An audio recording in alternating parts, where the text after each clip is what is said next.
무엇인가를 크게 보는 방법은 적어도 두 가지가 있다. 확대경이나 현미경 또는 망원경을 통해서 확대시키는 방법이 있고 그 물체에 가까이 다가가는 방법이 있다. 확대하는 것은 물체가 시야에 더 커 보이게 만드는 것이다. 그러나 당신 자신과의 관계선상에서 물체의 실제 크기가 커 보이게 만드는 방법은 단 한 가지다. 어떻게든 그 물체에 가까이 다가가거나 그 물체를 당신에게 가까이 가져와야 한다. 어떤 산을 엽서에서 보거나 아니면 망원경으로 보는 것은 그 산 밑에 서서 보는 것과는 감동의 차원이 다르다.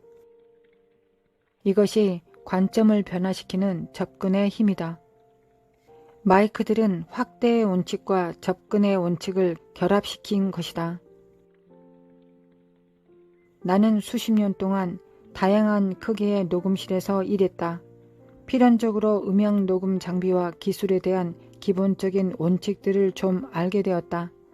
사실 이런 마이크들은 확대의 원칙과 접근의 원칙을 결합시킨 것이다.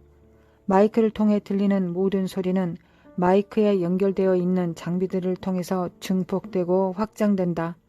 당신이 음량을 정하고 손을 대지 않아도 가수나 연사는 마이크를 가까이 대거나 멀리 댐으로써 음향 시스템을 통해 나오는 소리를 환상적으로 바꿀 수 있다.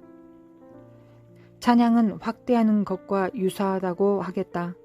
예배는 친밀감과 무조건적인 사랑이라는 측면에서 접근의 힘을 보여준다.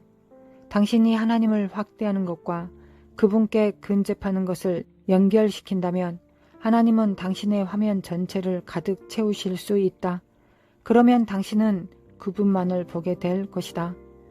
당신이 예배의 날개를 펴면 하나님의 호흡이 성령의 바람이 불어와 당신을 세상의 환경 위로 높이 들어 올릴 것이다.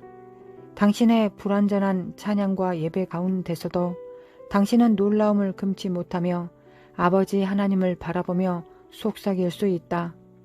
무슨 일이 일어나는가? 당신이 교회에 들어오기 전에 가졌던 동일한 문제들이 교회를 나올 때도 여전히 기다리고 있지만 이제는 당신의 관점이 변했다.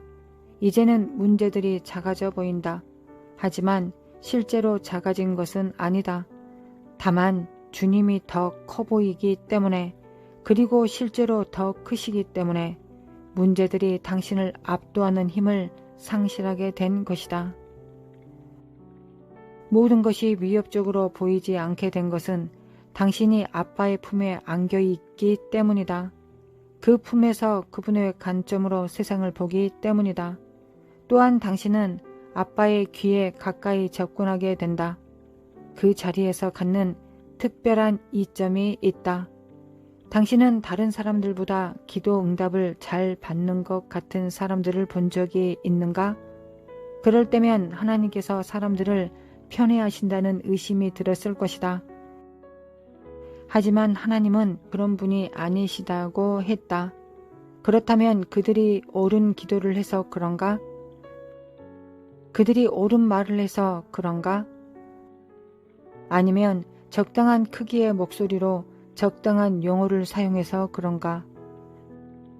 결국 다양한 기도와 믿음의 선포 방식을 따라 해보다가 이렇게 말하는 사람이 얼마나 많은가? 아휴, 어쨌든 그들이 기도에 있어서는 나보다 나은 것 같아. 아니다. 그들이 더 나아서 그런 것이 아니다. 그들은 더 가까이 다가갔을 것이다. 당신도 하나님께 가까이 다가갈 수 있다면 무엇이든 가능해진다. 내가 이 글을 쓰는 순간 성령께서 이 말들 위에 역사하심을 느낀다. 나의 막내딸이 자기 친구를 저녁 때까지 머무르게 하기 위해서 내게 어떻게 접근했는지 얘기했던 것을 기억하는가? 딸은 자기 방에서 요구사항을 소리 지르는 것이 최선책이 아님을 알고 있었다. 아빠, 친구가 저녁 때까지 있었으면 좋겠어요. 딸은 자기 방에서 나와 내 영역으로 들어와야 했다. 딸은 아빠를 구워 삶는 전형적인 방법을 통해 나의 주의를 끌고 사랑을 호소하는 작업을 했다. 내 품 안으로 다가와 내 가슴팍으로 꾸물꾸물 들어와 안긴 것이다. 접근과 확대가 최대치가 된 바로 그 순간 딸은 내 무릎에 앉아서 마침내 요구사항을 말하기 시작했다. 하나님은 우리에게 그분의 주의를 끌고 사랑을 호소하도록 요구하시는가? 아니다. 하지만 하나님은 그것을 즐거워하신다. 하나님을 구워 삼는 것이 옳은가? 아니다. 당신이 사랑과 헌신의 예배 대신 아첨의 말만 늘어놓는다면 그것은 아니다. 그러나 그것이 옳은 것이 되는 경우는 당신이 하나님께 간구의 제목을 갖고 간다 할지라도 하나님을 사랑하고 그분을 예배하기를 기뻐하는 경우이다. 아첨과 예배의 차이점은 하나님께 축복을 따내려고 아첨을 하는 사람에게는 진실한 관계와 자녀로서의 특권이 없다는 것이다. 어떤 아빠나 엄마에게 물어보라. 그들에게 있어서 일에 대한 동료들의 엄청난 칭찬이나 지역사회에서 모르는 사람들의 칭찬이 더 의미가 있는지, 아니면 자기 자녀들의 입에서 나오는 친밀한 속삭임이 더 의미가 있는지. 이 세상에서 우리 아빠가 최고야. 아빠, 사랑해. 엄마는 참 예뻐. 나도 자라서 엄마처럼 예뻐지고 싶어. 내 머릿속으로 상상해본다.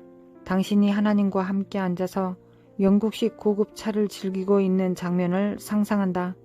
하나님은 평소 만나던 천상의 벗들과 떨어져서 당신과 함께 시간을 보내고 당신의 가슴과 눈 속에 있는 예배의 모습을 천상의 사진기로 찍어서 모으신다. 당신이 하나님과 함께 마주 앉아 있을 때 당신은 이런 사실을 알게 될 것이다.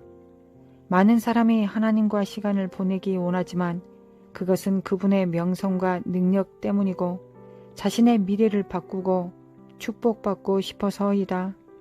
그러나 차를 마시는 그 친밀한 순간에 하나님은 당신의 사랑하는 아버지이시다. 순간순간 당신은 본능적으로 아버지를 향해 팔을 뻗을 것이다. 그리고 어느 순간 갑자기 모든 대화가 그치는 것을 느낄 것이다. 그리고는 그분의 사랑에 감탄하며 그분을 조용히 응시하고 있는다. 당신은 하나님이 당신에게 무엇을 해 주실지 알지 못한다. 하지만 그것은 중요치 않다. 하나님의 임재가 가장 중요하기 때문이다. 당신은 안다. 당신이 하나님께 무엇을 해 달라고 말할 필요가 없다는 사실을. 하나님은 이미 당신이 요구하기 전에 당신의 필요를 알고 계신다. 그 순간 당신의 심장은 아버지의 심장 안으로 녹아든다. 그리고 당신이 바라보는 것은 무엇이든 간에 하나님께서 당신에게 허락하시게 된다. 하나님이 당신의 최우선의 사랑이 된다면 다른 모든 것은 불가능할 것이 없다.